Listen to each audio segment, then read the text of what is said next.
I will show you how to make a simple fresh salsa in minutes.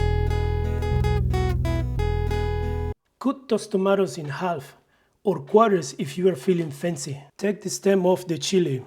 It's not invited. Hot pan, garlic and 1/4 onion go in. Now add the tomatoes and the chili. Flip everything. Let it get a little burn. Throw the roasted onion and garlic in the blender. Keep roasting those tomatoes and chili.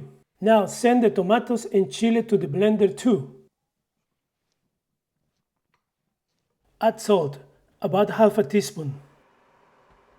Blend for 1 minute, no shortcuts. Let the sauce slide down the blender walls.